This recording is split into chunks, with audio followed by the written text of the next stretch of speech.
Assalamualaikum warahmatullahi wabarakatuh.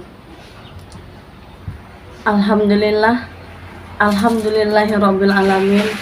Bersyukur kita kepada Allah Subhanahu wa taala yang mana pada hari ini kita masih diberikan oleh Allah kesempatan untuk hidup, kesempatan untuk beribadah. Alhamdulillah, Allah masih mempertemukan kita dengan Ramadan yang bahagia ini.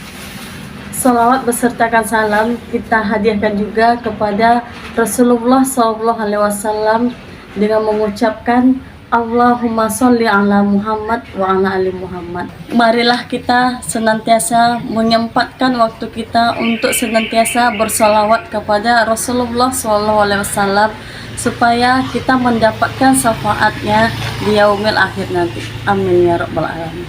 Pada kesempatan kali ini saya ingin menyampaikan sebuah ceramah singkat yang berjudul Orang Tua Pahlawan Utama. Orang tua adalah pahlawan yang nyata, pahlawan yang utama. Merekalah yang merawat kita dari kecil hingga kita besar ini. Merekalah yang banyak jasanya terhadap kita. Sebagaimana pahlawan pada umumnya, marilah kita senantiasa mengingat dan mengenang jasa-jasa orang tua kita. Janganlah kita pernah melupakan jasa-jasa orang tua kita terhadap kita. Nabi Muhammad SAW menempatkan berbakti kepada kedua orang tua di posisi yang kedua setelah menyembah Allah SWT, dan jihad di jalan Allah berada pada urutan yang ketiga. Ini mengartikan bahwa tidak ada gunanya kita berjihad di jalan Allah kalau kita durhaka terhadap kedua orang tua kita. Dan tidak ada juga gunanya kalau kita berbakti kepada kedua orang tua kita tetapi kita melupakan Allah Subhanahu wa taala. Berbakti kepada kedua orang tua bisa kita contoh dari Rasulullah dan para sahabatnya, bagaimana mereka memperlakukan kedua orang tua mereka dengan baik. Salah satunya yang pertama, ada seorang pemuda yang dijamin masuk surga bersama Nabi Musa. Apa amalan pemuda ini?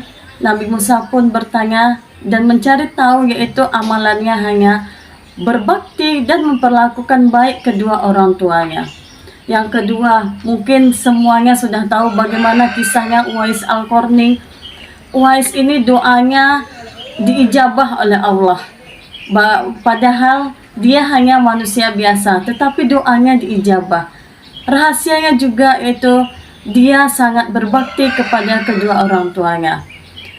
Kisah selanjutnya yaitu bagaimana perilaku Nabi Ibrahim terhadap ayahnya. Dia senantiasa berbakti kepada ayahnya, memperlakukan baik ayahnya, padahal kita ketahui bersama ayahnya seorang kafir dan tetap melawan dakwahnya Nabi Ibrahim.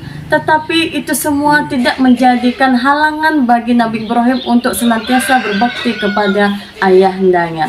Dan yang bisa kita contoh lainnya yaitu bagaimana Nabi Yusuf memperlakukan orang tuanya dengan baik. Nabi Yusuf menyuruh ayah dan ibunya untuk duduk di singgasananya yang megah.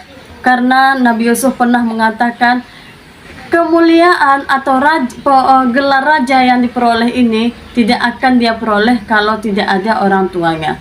Nah, itulah semua beberapa kisah, dan sebenarnya masih banyak lagi bagaimana tauladan atau contoh-contoh yang bisa kita tiru bagaimana para sahabat Rasulullah ketika itu berbakti kepada orang tuanya. Itulah yang dapat saya sampaikan. Mudah-mudahan kita bisa menjadi orang yang lebih berbakti kepada kedua orang tua kita dan menyayangi orang tua.